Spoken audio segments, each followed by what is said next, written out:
हाँ जी दोस्तों, सभी को सत श्री अकाल जी, राम राम जी सभी को। दोस्तों आज जो मैं आप लोगों के सामने जो वीडियो लेके आया हूँ, ये जो गाड़ी की टेल लाइट होती है इसमें पानी घुस जाता है। ठीक है, अगर तो ये टूटी ना हो तो इसका क्या इलाज है, इसके ऊपर ये मैं वीडियो लेके आया हूँ। टेक्नीशियन ब्रो चैनल की तरफ से मैं आपका हार्दिक दिल से स्वागत करता हूँ। उन सभी के लिए थैंक्स जो मेरी वीडियो देख रहे हैं, और तहे दिल से धन्यवाद उनको जिन भाइयों ने मेरा चैनल सब्सक्राइब किया है।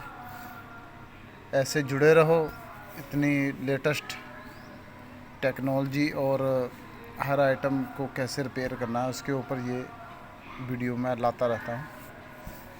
तो चलो अभी शुरू करते हैं। तो करना क्या है, पहले तो हमें ये पता लगाना है कि ये लीकेज कैसे है। ठीक है, अभी ये देखो, ये देखो, यहाँ से पानी जाता है अंदर। ठीक है, ये वाले हिस्से से। इसका क्या इलाज है वो अभी आपको इस वीडियो में मैं बताऊंगा। ठीक है, अभी हमने करना क्या है, इसको टेल लाइट को खोल के लाना है।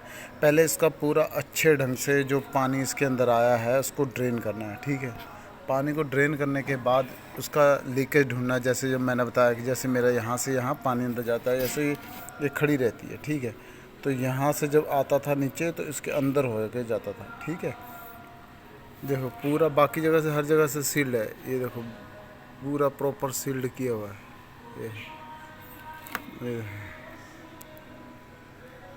देखो, अब यही है जो पानी का एंट्रेंस हो रहा है उसका। तो हमने करना क्या है, एरल डाइट लेनी है।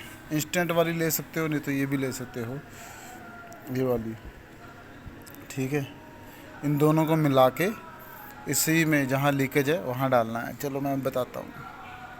दोनों ट्यूबों को ले लेना है, फिर ऐसे ऐसे मिक्स करना है। जब ये कलर चेंज कर देते, देखिए एकदम गाढ़ा हो जाएगा। ये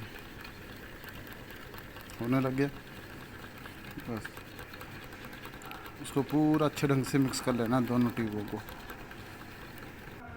तो फाइनली ये देखो, ये अभी मैंने इसमें पूरे में लगा दिया है। ठीक है, अभी इसको ऐसे ही रख दूँगा 5-6 घंटे तक लगातार। अपने आप सूख जाएगा, हार्ड हो जाएगा एकदम। 1% भी इसमें पानी जाने की गुंजाइश नहीं रहेगी। ओके, वीडियो भाइयों सभी को अच्छी लगी तो प्लीज़ लाइक करें, शेयर करें। थैंक यू सभी को।